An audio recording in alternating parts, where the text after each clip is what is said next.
성경 말씀 사도행전 4장을 보겠습니다. 사도행전 4장 32절에서 37절까지 보겠습니다.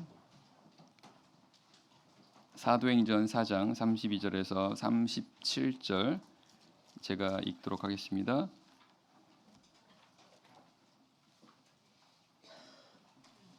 사장 32절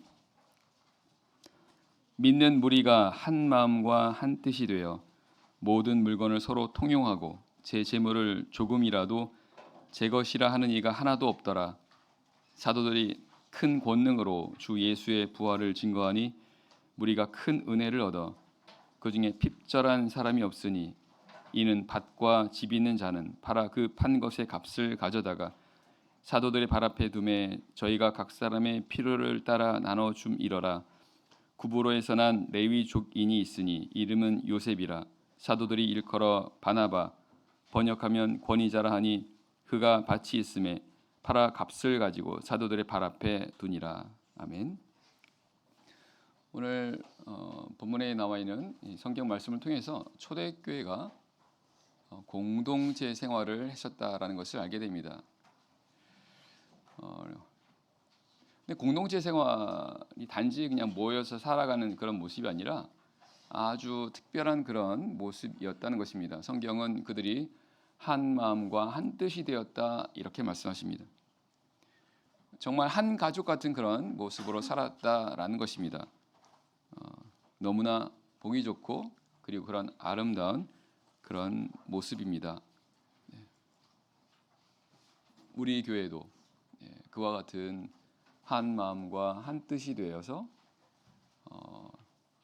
하나님의 한 가족 같은 하나님의 자녀들로 한 그런 가족을 한 집을 이루는 그런 교회가 되는 것, 이것은 모든 교회가 바라는 그런 모습이기도 합니다. 오늘 본문에 나와 있는 이런 초대교회 하나된 모습을 통해서 함께 교훈을 얻고 은혜를 나누도록 하겠습니다. 32절 말씀 제가 다시 읽겠습니다. 믿는 무리가 한 마음과 한 뜻이 되어 모든 물건을 서로 통용하고 제 재물을 조금이라도 제 것이라는 이가 하나도 없더라. 이 초대교회가 공동체 생활을 이제 하게 됩니다. 구체적으로 보면 모든 물건을 서로 통용했다라고 했습니다. 각자 자신이 갖고 있는 그런 물건들을 서로 이렇게 함께 사용하게 됐다라는 것입니다. 이것만 봐서는 뭐 그럴 수 있겠지라고 생각할 수 있습니다. 근데 그 다음에 보면 제 재물을 조금이라도 제 것이라 하는 이가 하나도 없더라. 자기의 재물을 조금이라도 자기 것이라고 하는 사람이 한 명도 없었다라는 것입니다. 그래서 이거는 세상에서는 있을 수 없는 이런 일입니다. 왜냐하면 사람들은 자기 이익을 최우선으로 합니다. 자기 것에 대해서는 어떻게든 그걸 고수하려고 하고 자기만의 그런 영역이 있고 특히나 이런 재물이라고 하는 이런 자신에게 있어서 중요하고 귀중한 이런 것들에 대해서는 어떻게든 이걸 내가 이렇게 철통같이 지키려고 하는 것이 세상 사람들 그런 모습이고 이것이 일반적인 모습인데 오늘 본문에 나오는 초대교회의 모습은 정반대라는 것을 알게 됩니다. 그러면 이들이 이렇게 될 수 있었던 이유가 무엇인가라는 것을 알아야겠죠. 성경은 그 이유에 대해서 한 마음과 믿는 무리가 한 마음과 한 뜻이 되어서라고 말씀하십니다. 말씀 그대로 한 마음이 된 겁니다. 한 생각을 갖게 되고 한 뜻이 된 것입니다. 그러다 보니까 바로 이와 같은 세상에서 결코 생각할 수 없는 또 있을 수도 없는 그런 일들이 일어나게 된 것을 볼 수 있습니다. 그럼 어떻게 이들이 한 마음과 한 뜻이 될 수 있었던 것일까요? 31절 말씀 보게 되면 별기를 다음에 모인 곳이 진동하더니 무리가 다 성령에 충만하여 담대히 하나님의 말씀을 전하니라. 이 초대교회가 같이 모여서 합심해서 기도했습니다. 그리고는 다 성령이 충만하게 됐다 이렇게 말씀하십니다. 그래서 그런 연속선상에 있을 때, 다시 말하면 이 초대교회가 성령으로 충만하게 됐을 때 바로 한 마음과 한 뜻이 되었고, 그래서 바로 이와 같은 그런 있을 수 없는 그런 일들이 있었다라는 것을 알게 됩니다. 성령으로 충만하게 되면 바로 이와 같이 된다라는 것을 알 수 있습니다.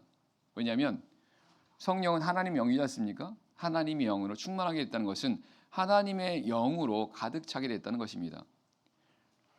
그러니까 영이라고 하는 것은 사람에게도 영이 있지 않습니까? 각자 영이 있잖아요. 각자의 영이 있기 때문에 각자의 생각과 각자의 뜻이 있다라는 것을 알게 됩니다.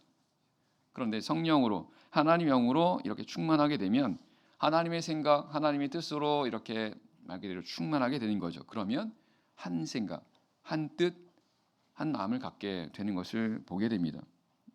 다시 말하면 오늘 이 초대교회가 이와 같이 될 수 있었던 것, 그리고 사람들이 한 마음과 한 뜻이 될 수 있는 것은 이건 오직 성령의 역사를 통해서만 가능하다는 것을 알게 됩니다. 하나님의 영을 통해서만이 이 일이 가능하게 된다는 것이고, 하나님께서는 하나님의 영을 통해서 이와 같이 하나가 되게 하실 것이라고 이미 말씀하셨습니다. 그 말씀이 바로 초대교회에 이렇게 성취가 된 것이죠. 에스겔 11장을 보겠습니다. 에스겔 11장 19절입니다. 에스겔서 11장 19절. 에스겔 11장 19절입니다. 에스겔 11장 19절. 내가 그들에게 일치한 마음을 주고 그 속에 새 신을 주며 그 몸에서 굳은 마음을 제하고 부드러운 마음을 주어서 내 율례를 쫓으며 내 규례를 지켜 행하게 하리니 그들은 내 백성이 되고 나는 그들의 하나님이 되리라. 구약 성경에서 새 신을 준다고 하는 그런 내용들, 그리고 부드러운 마음을 준다고 하는 내용들, 이것은 하나님의 성령을, 하나님 영을 주신다라고 하는 그 말씀을 증거할 때 하시는 그런 말씀들입니다. 오늘 여기 본문에도 그런 말씀인데, 그런데 여기 말씀에는 어떠한 내용이 내용이 있습니까? 내가 그들에게 일치한 마음을 준다라는 표현이 있습니다. 일치하다는 것은 하나라는 뜻입니다. 하나님께서 한 마음을 주신다는 겁니다. 언제요? 하나님 영을 주실 때라는 겁니다. 하나님 영을 주실 때, 그리 하나님의 영을 통해서 일치한 마음, 즉 하나된 마음을 갖게 하실 것이다라고 하는 그런 예언의 말씀을 하나님께서 하고 계시다는 것입니다. 결국 하나님께서 이렇게 성령을 주시고 그리고 하나된 마음을 주시는 이유가 뭐라는 것을 알 수 있습니까? 20절 말씀 보게 되면 결국은 내 율례를 쫓기 위해서, 내 규례, 다시 말하면 하나님의 말씀을 쫓도록 하기 위해서 이렇게 하신다는 겁니다. 왜냐하면 하나님의 말씀을 쫓기 위해서는 그 하나님이 원하시는 생각과 마음을 따라 그런 마음을 가져야 되지 않습니까? 그렇게 하기 위해서 하나님께서 하나님의 영을 주신다는 거예요. 그렇게 해서 하나님의 말씀을 따라 행하게 되면, 그럼 사람들이 하나님의 백성들이 그 하나님의 말씀을 따라가게 되면 어떻게 되는 겁니까? 하나가 되는 거예요. 그렇게 해서 나는 그들이 하나님이 되고 그들은 나의 백성이 된다라고 하는 이 말씀을 보게 되면 하나님께서 원하시는 모습이 바로 이런 모습이라는 겁니다. 하나님을 믿는 사람들이 하나님의 말씀을 따라서 한 마음과 한 뜻을 가지고 하나님을 따라가는 모습들, 이걸 하나님께서 원하신다는 거예요. 그래서 그런 그들이 하나님의 백성이 되는 것이고 그들이 모여 있는 곳이 바로 교회가 되는 겁니다.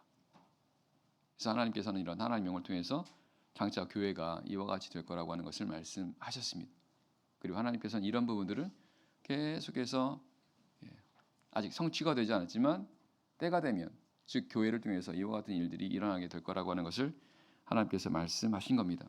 이사야 11장 보겠습니다. 이사야 11장. 이사야 11장. 에스겔 앞에 예레미야 앞에가 이사야죠. 이사야 11장 1절입니다. 이사야서 11장 1절에서 5절 말씀 제가 읽겠습니다. 이사야서 11장 1절에서 5절. 11장 1절.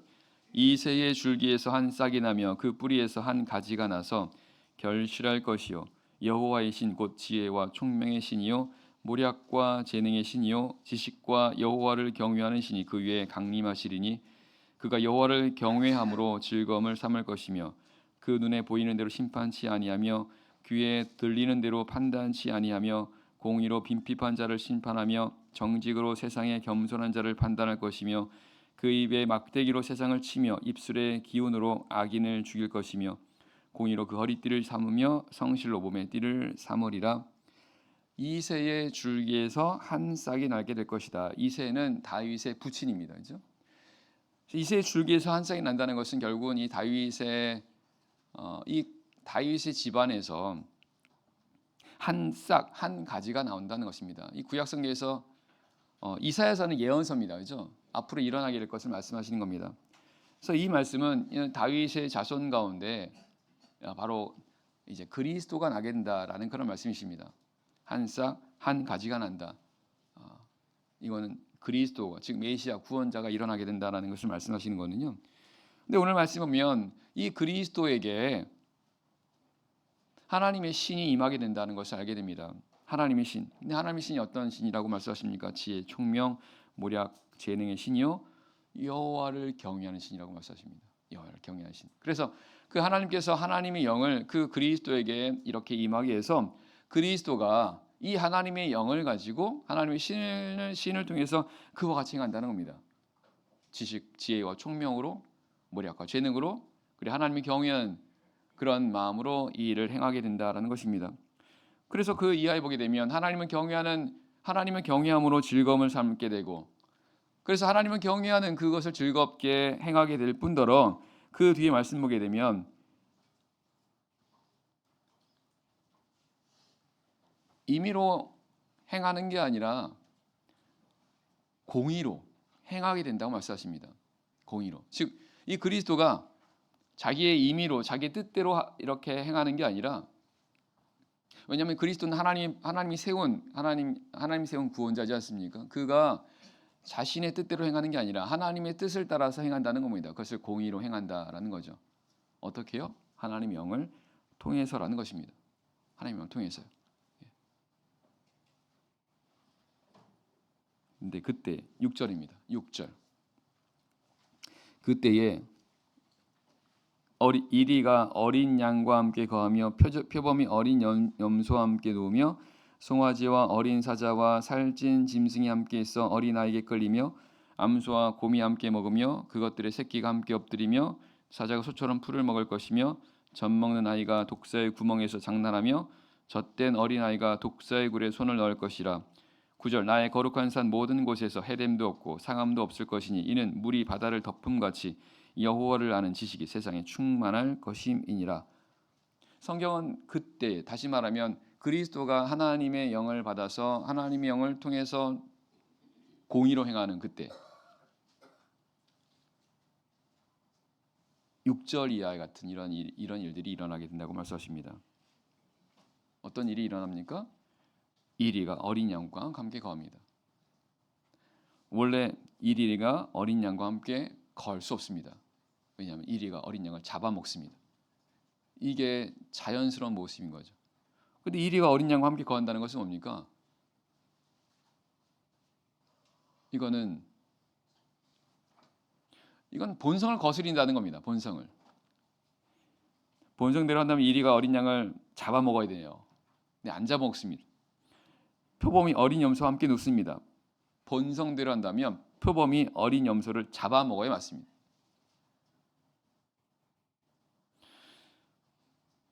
젖 먹는 아이가 독사의 구멍에서 장난하는, 원래대로 한다면 당연히 독사한테 물려야 됩니다. 안 물리는 겁니다. 다시 말하면 지금 이 상황은 그리스도가 통치하는 바로 그곳을 그때를 가리키는 겁니다. 예수님께서 예수 그리스도가 통치하는 예수 그리스도가 하나님의 뜻을 따라서 하나님 뜻을 따라서 통치하는 즉 하나님의 나라입니다. 하나님의 나라 안에서 일어나게 될 그런 일들이라는 것입니다. 그래서 성경은 하나님의 나라가 바로 이와 같은 그런 모습이 될 거라고 말씀하시는 겁니다. 사람들이 자신의 본성대로 행하지 않는 것입니다. 사람들이 본성대로 자신이 욕심을 따라서 자신이 하고 싶은 대로 하는 게 아니라 하나님의 원하시는 대로 하나님 기뻐하시는 대로 그렇게 행하게 된다라는 것입니다. 그렇게 이제 세워지는 것이 하나님의 나라가 바로 구체적으로 나타나는 것이 바로 교회라는 겁니다. 교회는 바로 하나님께서 다스리는 곳이니까. 그래서 사도행전 이 4장에서 초대교회가 바로 이와 같이 서로 물건을 서로 통용하고 자기 재물을 제 것이라 하는 예가 하나도 없었다라고 하는 그야말로 사람들의 어떤 그런 본성을 거스리는 있을 수 없는 그런 일들이 일어나게 된 것은 바로 이런 하나님의 영을 통해서 성령을 통해서 그 하나님의 다스림을 받는 그런 가운데 있게 될 것이라고 하는 그것을 보여주시는 것이라는 것입니다. 그래서 교회라고 하는 것이 어떻습니까? 서로 다른 사람이 모여 있는 곳이잖아요. 그러면 원래대로 한다면 각자가 각자의 생각을 따라서 각자의 뜻을 따라서 이렇게 살아가게 될 것입니다. 그러면 당연히 그 가운데 모여 있게 되면 여러 가지 어떤 그런 왜냐하면 다 생각이 다르니까요. 뜻이 다 다르니까요. 그러면 그런 가운데서 당연하게 자연스럽게 갈등도 일어나게 되고 다툼도 일어나게 되고 그 가운데서 때로는 싸우기도 이게 자연스러운 모습 아니겠습니까? 세상에서 다 그렇게 하잖아요. 사람들이 조금만 모였으면 그 가운데 일어나게 됩니다. 그래서 세상에서는 이런 부분들이 오히려 당연한 것처럼 여기게 되고 이렇게 하지 않으면 오히려 이상하게 보는 것입니다. 정치라고 하는 것도 다 그런 거 아니겠습니까? 그래서 뭔가 사람들이 정치에서 뭔가 싸우고 다투고 하는 것을 이상하게 여기지 않는 겁니다. 그 당연한 거다라고 생각한다라는 것입니다. 그건 그만큼 사람들이 본성대로 행하는 바로 그런 그런 곳이 공동체의 모인 곳인데 근데 교회가 그렇지 않다라는 것입니다. 그 이유가 바로 성령이 이렇게 왜냐하면 하나님께서 예수 그리스도가 하나님의 영을 받아서 이렇게 된 것처럼 성도들도 하나님의 영 즉 성령을 받아서 이렇게 될 거라는 것입니다. 결국 예수님께서 먼저 성령을 받으신 것만이 끝나는 게 아니라 이제 예수님을 믿는 자들도 동일하게 하나님의 영을 받으면서 이렇게 될 거라는 거예요. 그래서 결국 하나님께서 원하시는 모습이라면 이런 하나님의 나라를 이루는 겁니다. 하나님의 나라. 얼마나 보기 좋고 얼마나 아름다운 모습입니까? 시편 133편 1절 말씀에 형제가 연합하여 동거함이 어찌 그리 선하고 아름다운고. 하나님 보시기에 형제들이 서로 연합한 모습, 서로 화목하고 하나 된 모습, 하나님 보시기에 너무나 선하고 아름답다는 것입니다. 그게 바로 교회의 모습이라는 거죠. 그리고 그 교회가 그렇게 될 수 있는 것이 바로 하나님의 영을 통해서 이렇게 된 거라는 겁니다. 물론 초대교회의 그런 모습이 이후에 계속되지는 않습니다. 계속되지는 않았어요. 그리고 오늘날도 마찬가지죠. 하나님께서는 그런 모습을 미리 보여주신 겁니다. 잠깐 보여주신 거예요. 하나님의 나라가 이런 곳이라고 하는 것을. 하나님께서 생각하시는 또 장차 완성을 된 하나님의 나라라는 것이 바로 이런 것이라는 것을 하나님께서 사실 잠깐 보여주신 겁니다. 이제 그것이 완성될 때 그래서 계시록 21장에 보면 하늘에서 거룩한 성 새 예루살렘이 내려옵니다. 근데 그 모습이 마치 신부가 신랑을 위해 단장한 모습 같다라는 것은 너무나 아름다운 모습이라는 겁니다. 즉 교회가 이런 온전한 모습을 갖출 때 하나님 보시기엔 너무나 아름다운 모습이라는 겁니다. 그 아름다운 모습이 뭐라는 겁니까? 바로 형제가 이렇게 성도 연합한 모습이라는 거예요. 어떻게 연합합니까? 한 마음과 한 뜻을 가지고 한 마음을 가지고 하나님을 섬기는 그런 모습이라는 거예요. 그래서 이런 하나님께서 바로 이루시려고 하는 그런 하나님의 나라, 즉 교회의 모습이 이렇다라는 것입니다. 그 하나님께서 바로 우리 교회가 그렇게 되기를 바라신다는 것입니다. 그럼 우리가 그러면 해야 할 게 뭐예요? 이런 하나님의 뜻이 이루어지도록 하기 위해서 하나님께서 이렇게 온전한 하나님의 나라를 계획하시고 약속하고 계시는데 이것을 위해서 우리가 해야 될 것이 무엇입니까? 다시 말하면 우리가 한 마음과 한 뜻이 되기 위해서 우리가 해야 될 게 뭐래요? 바로 초대교회가 한 마음과 한 뜻이 될 수 있었던 것은 그들이 같이 합심해서 기도했지 않습니까? 그렇죠? 마찬가지입니다. 우리도 이렇게 되려면 한 마음과 한 뜻이 되려면 기도해야 됩니다. 성령으로 기도해야 됩니다. 그래서 성령 충만하게 되도록 이렇게 되면 교회가 그렇게 하나가 될 수 있다는 거예요. 그러니까 제가 목회를 하면서 느끼는 것 중에 하나는 뭐냐면요. 교회가 열심히 기도하지 않습니까? 열심히 기도하면 하나 된 느낌이에요. 이건 확실합니다. 아마 우리 성도들도 느끼실 거예요. 교회가 성령을 충만하게 기도하지 않습니까? 그러면 기도가 끝나고 나면 하나 된 느낌이에요. 그래서 평소보다 더 막 반갑고요, 더 사랑스럽고요. 저만 그런가요? 다 그럴 겁니다. 성령이 역사하시는 거예요. 그렇게 한 마음을 갖도록 말 그대로 한 가족이 되는 겁니다. 한 가족이요. 우리 한 가족 보면 그러면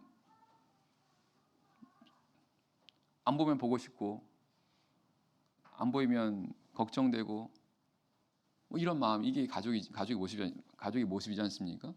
그러니까 교회가 그렇게 된다는 겁니다. 사실은 이 교회는 육적인 가족보다 사실은 더 하나가 될 수 있어요. 더 하나님의 영으로 충만하게 되는 그런 가운데 있을 때. 그래서 사실은 교회가 하나가 되려면 열심히 기도하셔야 됩니다. 그래서 교회가 가령 어떤 갈등이 있고 어떤 문제가 있고 어려움이 있었습니까? 그럼 반드시 기도하셔야 돼요. 그러면 기도를 통해서 교회가 하나가 됩니다. 이건 확실합니다. 가정도 마찬가지예요. 가정도 이렇게 하나가 된다는 건 그러니까 모여 있다고 하나가 되는 게 아닙니다. 진정으로 하나가 되려면 마음이, 뜻이, 생각이 같아야 돼요.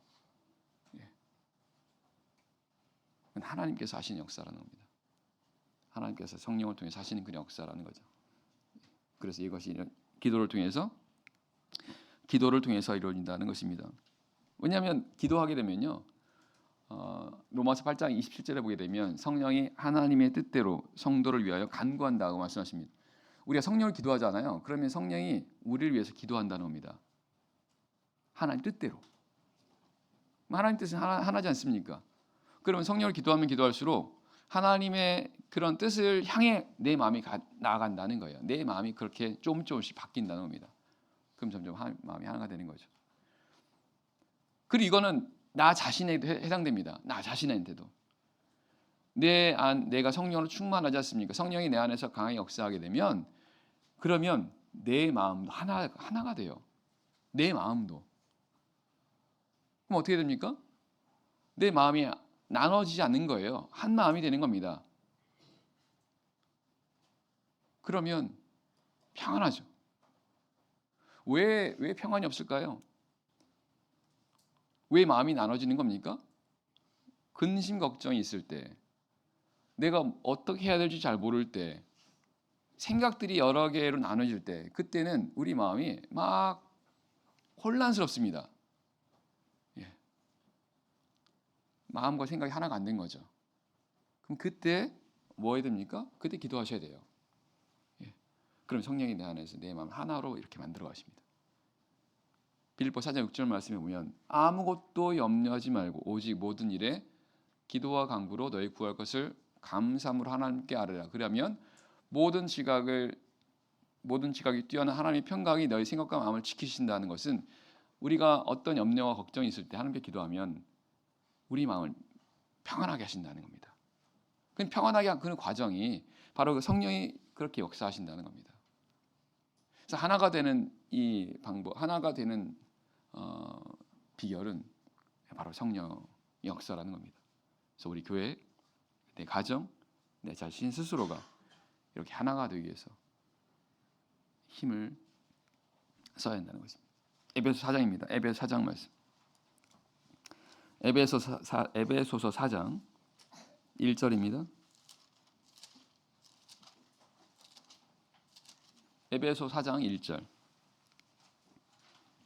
에베소서 4장 1절입니다. 그러므로 주 안에서 같이 내가 너희를 권하노니 너희가 부르심을 입은 부름에 합당하게 행하여 모든 겸손과 온유로 하고 오래 참음으로 사랑 가운데서 서로 용납하고 평안에 매는 줄로 성령이 하나 되게 하신 것을 힘써 지키라. 몸이 하나이요 성령이 하나니 이와 같이 너희가 부르심이 한 소망 안에서 부르심을 입었느니라. 성경은요 우리 성도들 하여금 부르심을 입은 부름이 합당하게 행하라고 말씀하십니다. 하나님 우리를 부르셨다는 겁니다. 근데 그 하나님 불러주신 하나님 부르심의 뜻이 있다는 겁니다. 그 부르심이 합당하게 행하라는 거예요. 그 부르심이 뭐라는 겁니까? 하나가 되는 거예요. 하나님 안에서 하나가 되는 것. 그래서 그걸 위해서 어떻게 하라는 겁니까? 하나가 되도록 하기 위해서 겸손과 온유로 하고 오래 참음으로 사랑 가운데서 서로 용납하고 이렇게 하라는 겁니다. 하나가 되도록 열심히 힘을 쓰라는 겁니다. 하나가 되기 위해서, 교회가 하나가 되기 위해서, 성도들이 하나가 되기 위해서 이렇게 겸손하고 온유하고 그리고 서로 용납하고 이렇게 하라는 거죠. 이걸 우리가 힘쓰라는 겁니다. 3절. 평안에 매는 줄로 성령의 하나 되게 하신 것을 힘써 지키라. 성경은 하나님께서 우리를 하나 되게 하셨다고 말씀하세요. 어떻게 해요? 하나님 우리에게 성령을 주셨다라는 것은 우리를 하나 되게 하셨다는 뜻입니다. 성령이 하나 되게 하신 걸 힘써 지키라는 것은 하나님께서 우리에게 한 영을 주셔서 우리 하나 되게 만들어 주셨으니까 이제 우리가 그렇게 하도록 우리가 힘쓰라는 거예요. 다시 말하면 성령이 하나 되게 하셨으니까 그 성령을 통해서 하나 되게 각자가 힘쓰라는 겁니다. 어떻게 해요? 아까 말씀드린 것처럼 성령 역사하시도록 기도하고 그리고 우리 각자가 하나가 될 수 있도록 해야 되는 부분들에 대해서 우리가 힘을 써야 한다는 것입니다. 여기 나와 있는 것처럼 서로 겸손해야 되지 않습니까? 서로 기도만 한다고 되는 게 아닌 거죠. 열심히 기도하고 우리는 또한 하나가 됨을 위해서 힘을 써야 한다는 것입니다. 겸손해야 서로 이렇게 하나가 될 수 있으니까 겸손하고 온유하고 오래 참음으로 서로 용납하고 이렇게 해요. 그래서 우리가 이것을 위해서 열심히 기도하고 하나님을 위해서 우리 열심히 힘을 쓴다면 순종 이 말씀에 따라 힘을 쓴다고 한다면 점점 하나가 된다는 것입니다. 하나님께서 기뻐하시는 그런 교회의 모습이 된다는 거죠. 우리 교회가 우리 가정이 나 자신. 자 사도행전 4장으로 돌아가겠습니다. 사도행전 4장 34절입니다. 사도행전 4장 34절.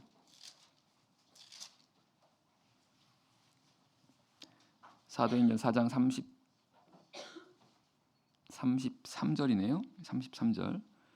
사도들이 큰 권능으로 주 예수의 부활을 증거하니 무리가 큰 은혜를 얻어. 성경은 사도들이 큰 권능으로 주 예수의 부활을 증거했다 이렇게 말씀하십니다. 그러면 큰 권능으로 행했다는 거죠. 사도들이 큰 권능을 행했다는 것은 무엇입니까? 병든 자를 고치고 어려움 가는 자들을 거기서 또한 고쳐주고 여러 어떤 문제가 있는 그런 사람들을 또한 그런 문제들을 해결해주고 근데 그것이 이제 큰 권능이지 않습니까? 때로는 귀신을 쫓아내기도 하는 그런 권능을 행했다는 것입니다. 그런데 그런 그 권능을 행함으로 어떻게 했다는 것입니까? 주 예수의 부활을 증거했다라고 말씀하십니다. 사도들이 이렇게 능력을 행함으로 인해서 결과적으로 예수 그리스도의 부활을 증거했다는 것입니다. 예수님의 부활을 증거했다는 게 뭐예요? 부활했다는 것은 죽었다가 다시 살아난 거 아니겠습니까? 예수님께서 죽었다가 다시 살아나셨다라는 것을 증거했다는 것입니다. 어떻게요? 이런 권능을 가지고. 그러면 결국 이 사도들이 했던 이 권능은 이거 누가 했다는 거예요? 원래는 누가 행한 겁니까? 예수님이 행한 거잖아요. 예수님께서. 예수님께서 세상에 계시는 동안에 병든 자 고치시고 귀신 들린 자 거기서 고쳐주시고 여러 어려움이 있었던 그런 사람들을 하나씩 예수님께서 이렇게 그 가운데서 구원해 주지 않습니까? 이게 예수님이 행하셨던 거지 않습니까? 근데 사도들이 그런 권능으로 주 예수의 부활을 증거했다라는 것은 어떻게 된 거예요? 어떤 모습입니까? 사도들이 이런 예수님이 행하셨던 이런 능력을 행하게 됐을 때 예수님의 부활을 증거했다는 것은 예수님께서 지금도 살아계시다라는 것을 보여주고 있다는 것입니다. 그 말은 지금 표면적으로는 사도들이 권능을 행하고 있지만 사실 이 권능은 사도들이 행한 게 아니라 예수님께서 이 사도들을 통해서 행하셨다는 거죠. 그게 바로 사도행 3장에 있는 안진뱅이, 성전 민문에 앉아있던 안진뱅이를 일으켜 세운 그 일이지 않습니까? 예.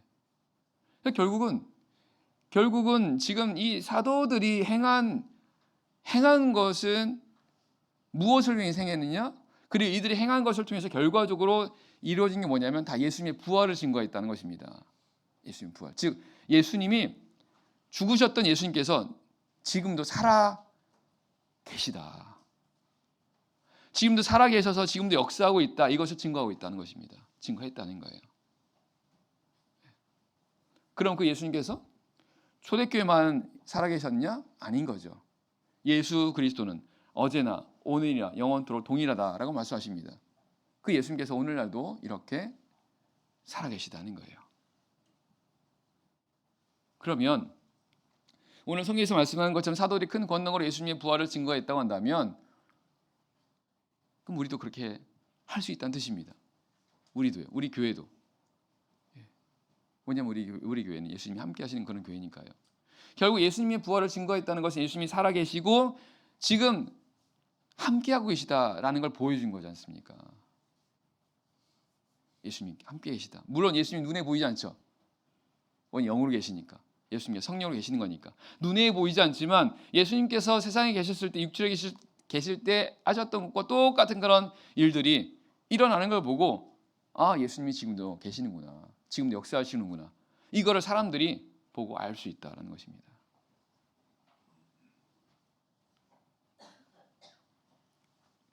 그러면 사도들이 권능을 행했다는 것은 이들이 권능을 행할 수 있게 예수님께서 그들에게 권능을 주신 거죠. 어떻게 해요? 성령으로요. 사도행 1장 8절 말씀이 그거 아니었습니까? 성령이 너에게 임하시면 너희가 권능을 받고 예수님 내 증인 되리라. 결국 예수님께서 사도들에게 권능을 주신 이유는 다시요. 예수님께서 사도들에게 권능을 주셨기 때문에 이 제자들, 사도들이 권능을 행할 수가 있게 된 것입니다. 그럼 예수님께서 왜 이런 권능을 행하게 하셨다는 것입니까? 예수님의 부활을 증거하라고. 예수님을 증거하라고. 예수님이 살아있다는 걸 증거하라고. 그러면 예수님께서 이걸 위해서 권능을 주셨다고 한다면 이 일을 위해서 즉 예수 그리스도의 부활을 증거하는 이 일을 힘쓴다면 더더욱 예수님께서 제자들, 사도들에게 주신 권능은 더 많아질 거라는 것입니다.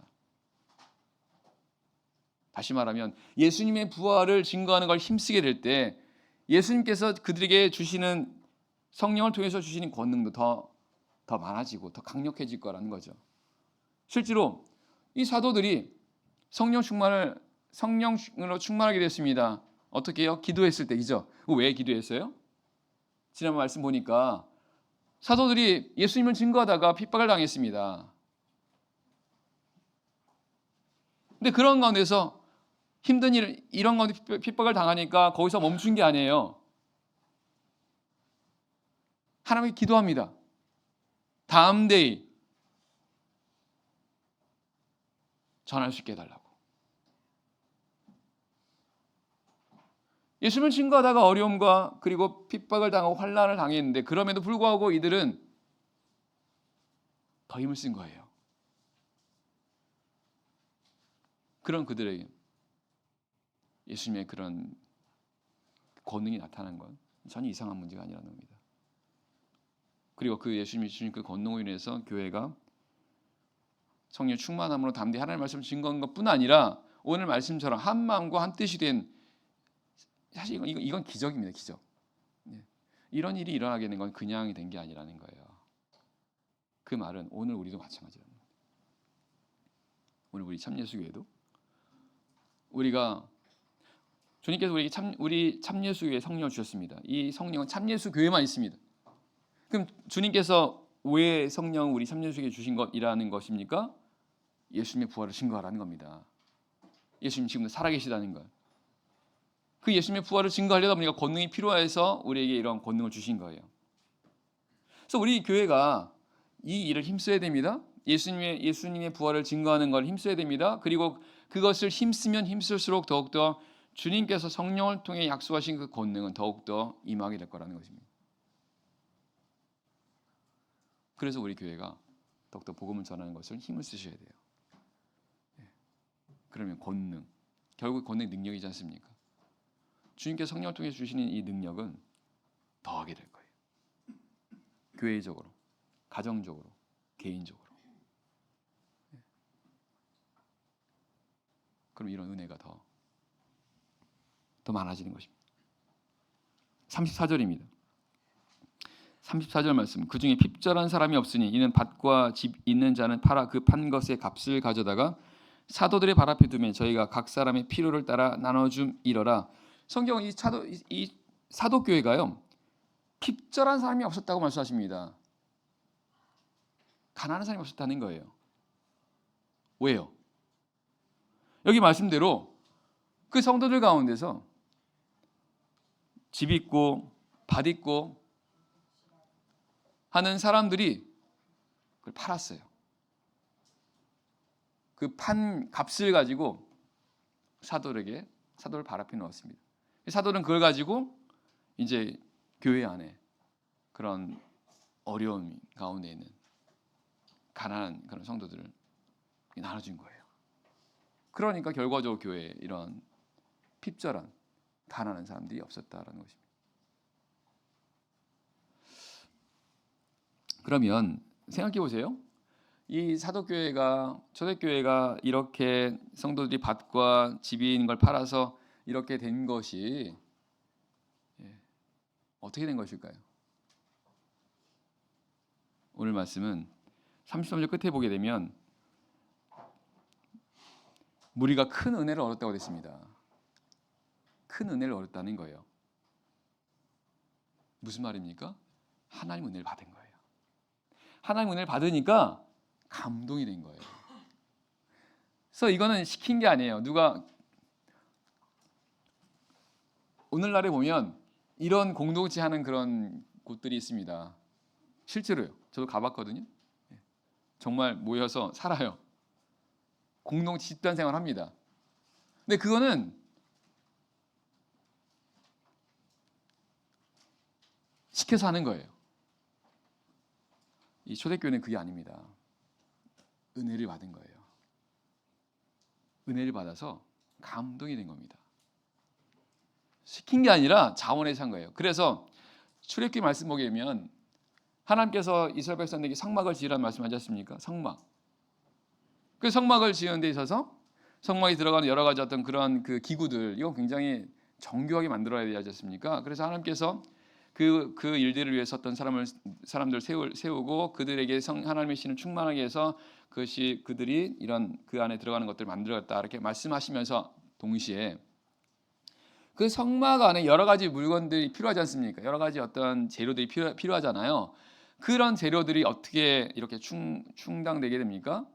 성경은 마음이 감동된 자와 자원하는 자들이 자기 것을 가지고 하나님께 드렸다고 말씀하십니다. 예물 드렸다고 말씀하세요.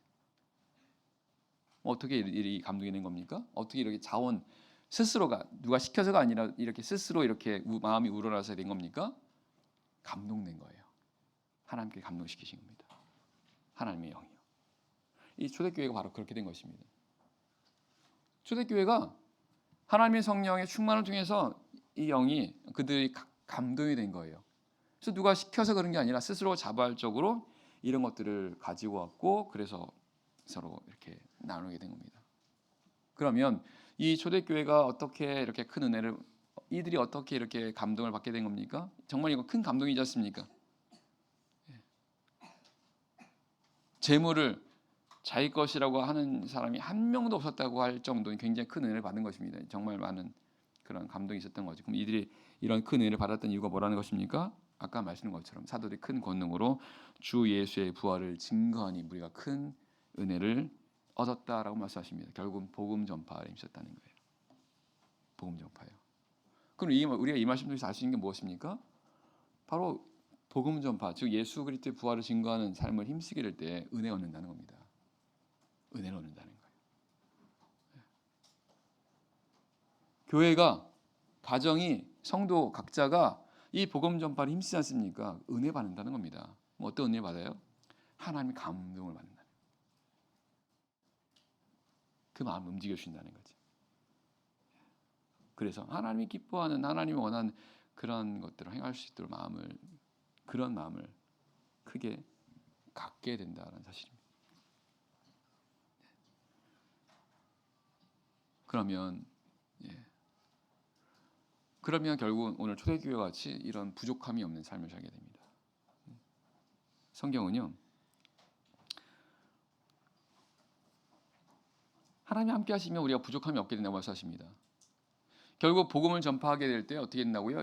복음을 전파한다는 것은 구체적으로 예수님의 부활을 증거하는 거라고 말씀드렸습니다. 그럼 예수님께서 부활하셨다는 얘기는 뭐냐면 주님께서 살아계시고 그 살아계신 주님께서 그들과 함께한다라는 거지 않습니까? 그러니까 교회가 예수님의 부활을 증거하게 되면 그 주님께서 그들과 함께함이 더욱더 분명해진다는 것입니다. 그럼 주님께서 함께하게 되면 어떻게 되는 거예요? 부족함이 없게 된다는 것입니다. 부족함이요. 시편 23편 1절 말씀처럼 여호와는 나의 목자시니 내가 부족함이 없으리다. 그 말씀이 되는 겁니다. 하나님께서 이스라엘 백성을 광야에서 행할 때 아무 부족함이 없게 하셨다고 말씀하십니다. 하나님이 함께 하셔서 40년 동안 신발이 의복이 헤어지지 않고 그리고 발이 부르지도 않는 그런 부족함이 없는 삶을 살았던 이유가 하나님께서 그들과 함께 하셨기 때문이라고 말씀하고 있습니다. 주님께서 함께 하시면 아무 부족함이 없게 된다는 것입니다. 은혜를 얻는다는 거죠. 그래서 우리 교회가 예수 그리스도의 부활을 증거하는 이 삶을 힘쓰게 될 때 분명히 큰 은혜를 얻게 될 것이고, 그럼 결과적으로 부족함이 없는 그런 삶을, 그런 신앙생활을 하게 될 것을 우리가 알 수가 있는 거죠.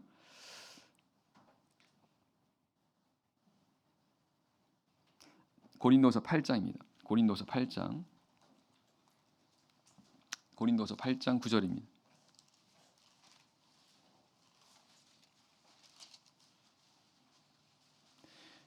고린도후서 8장 9절. 고린도후서 8장 9절입니다.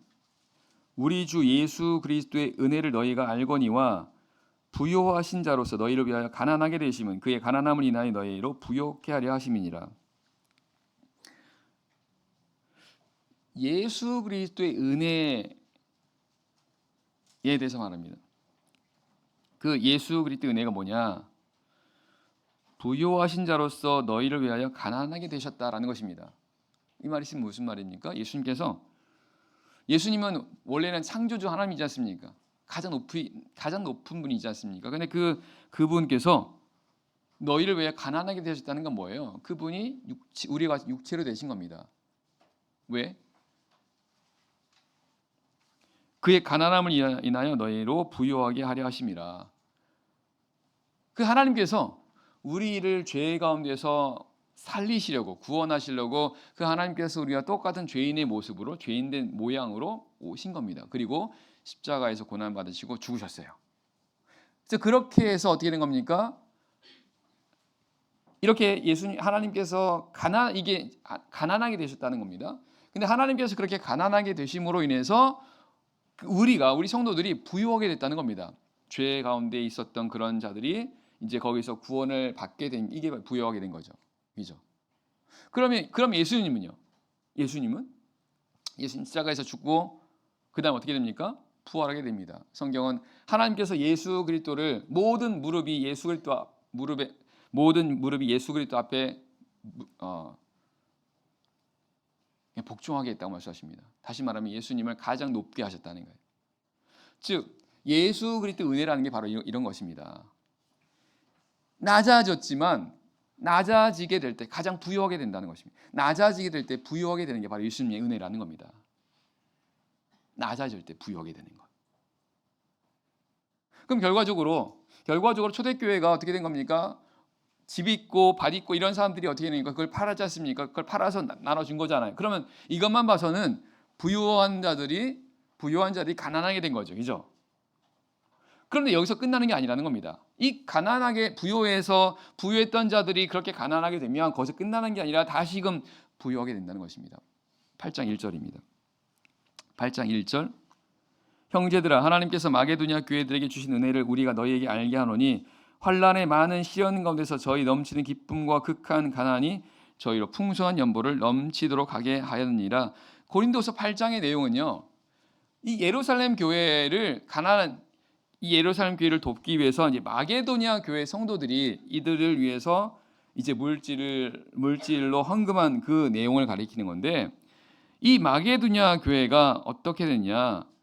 이들 역시도 아주 극한 가난에 있는 사람들이었다는 것입니다. 근데 그런 그들이 이 예루살렘 교회를 위해서 물질을 도운 거예요. 어떻게요? 기쁨으로요. 환난의 많은 시련 가운데 저희 넘치는 기쁨과 극한 가난이 저희로 풍성한 연보를 넘치도록 하게 하였느니라. 성경은 이 마게도냐 교회가 이렇게 된 것을 그들이 하나님께 은혜를 받은 것이라고 말씀하십니다. 이 마게도냐 교회가 이렇게 물질적으로 그들을 도와서 결국 어떻게 보면은 이들이 물질을 도우니까 이들은 물질을 더 얻게 되지 않습니까? 근데 거기서 끝나는 게 아니라 하나님께서 이 마게도냐 교회가 큰 은혜를 받게 했다라는 것입니다. 어떻게요? 환난 가운데 있는 그 가운데 기쁨이 충만하게 했다는 거죠. 기쁨이 충만하게. 그리고 그런 가운데서도 기쁨으로 이런 일들을 행할 수 있게 했다는 겁니다. 이게 바로 은혜 받았다는 것입니다. 이게 바로 예수 그리스도의 은혜라는 것입니다. 결국 예수님처럼 낮아지게 될 때 하나님은 그를 높이신다는 거예요. 예수님의 십자가의 죽음으로 결국 나중에 부활하게 된 것. 이게 바로 예수님의 은혜라는 겁니다. 그래서 우리가 낮아지게 가난하게 될 때 결국 부유하게 된다. 이게 바로 예수님의 그런 은혜라는 것입니다. 결국은 이 초대교회가 바로 그런 어떤 모습이 된 거죠. 그래서 오늘 우리 각자도 우리 교회도 바로 그러한 원리, 예수님의 은혜가 우리에게 동일하게 적용된다는 것입니다. 그래서 우리가 가난하게 되는 것이 오히려 부유하게 되는 거예요. 나를 희생하고 그리고 내 것을 주장하지 않고 하는 이러한 것들이 결국은 내가 존귀하게 되고 내가 부유하게 되고 내가 은혜 받는 그 비결이다라는 것을 말씀하고 있습니다. 이것이 초대교회의 그런 모습이었던 거고 바로 오늘 마지막 때 세워지는 하나님의 참교회가 또한 우리가 추구해야 되는 그런 모습이다라는 것입니다. 이 이 말씀을 통해서 우리 교회가 더욱더 주님께서 원하시는 온전한 교회가 될 수 있기를 같이 힘쓰고 기도해야 되겠습니다. 네, 그러면 기도하겠습니다.